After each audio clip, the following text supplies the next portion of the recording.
In this episode, we will be looking at one of my favorite two-strokes of all time. And the bike I'm talking about is this Aprilia RS250 in front of me.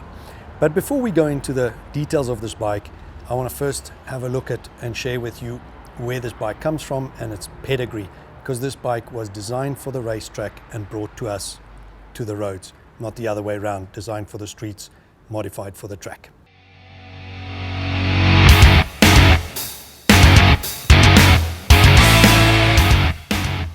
This bike started its life off designated a RSW250, and it was designed for the sole purpose to go racing the 250 Grand Prix series in the two-stroke category.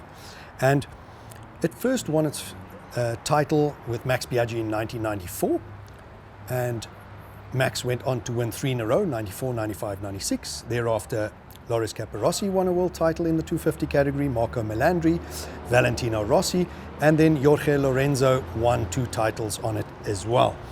And as you know, those names are big guys that went on to win multiple times as well in the MotoGP series, as well as 500 for Valentino Rossi. And the RSW250 has got a total of 143 race victories before they switched over to the 4-stroke and went to be known as the Moto2 as it is today.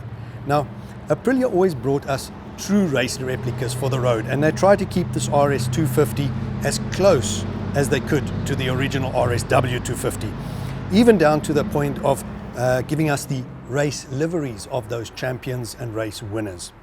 And as you can see, it's 20 years old in design, this being a 2002 model, and still looks absolutely stunning and current today.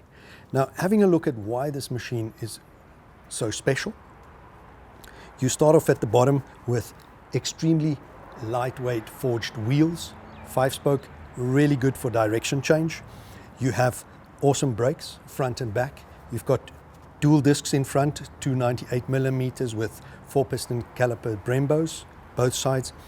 Shower upside down front forks.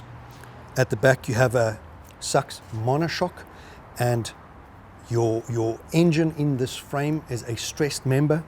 This frame is a aluminium alloy mixed with magnesium, and it's actually built by Benelli for Aprilia.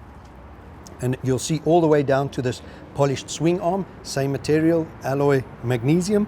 And the reason for this banana swing arm is this expansion chamber lifted up, and the exhaust, so that you've got good ground clearance for good handling and leaning of the bike. You'll see it's a kickstart.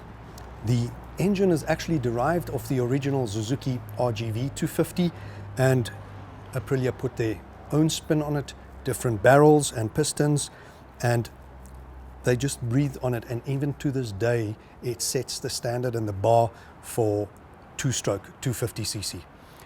It is putting out 72.5 horsepower, and at a bike that has a dry weight of 140 kilograms, 20 years ago for a little 250, giving you half a horsepower per kilogram is pretty awesome statistics, especially when you can, as a 16 or 18-year-old, ride it as a street-legal road-going bike. Up front in the cockpit, you've got a nice mix of analog and digital. The digital giving you all the information you would need on the roads, but what's really cool about is the analog rev counter in the middle has an adjustable rev warning light for the limiter. Your chronometer also can store and record up to 40 laps on it. And just to give you an idea on some of the stats on this little motor, derived from a Suzuki RGV250, and then Aprilia changing barrels, changing expansion chamber, airbox, and the ECU. As this Aprilia 250 two-stroke, it does the quarter-mile standing in 12.5 seconds. It does a top speed of just under 210 kilometers an hour. And I mean, that's 20 years ago from a small bore 250 is pretty insane. And from a cosmetics point of view, with this race livery and monoposto shaped like this with the banana swing arm and the expansion chambers, the twin exhaust pipes on the side, it's really iconic and harks back to those Grand Prix days, the glory days, and some of the most successful years and days for Aprilia. This Aprilia RS250 replica is the enemy of any knee slider, and sadly they're fast disappearing off the roads and ending up in people's private collections, and that is what's driving the price up, and they're becoming very collectible and desirable. I would definitely want one in my collection. I hope you enjoyed this episode with us, and please remember to click like and subscribe to see what's coming next.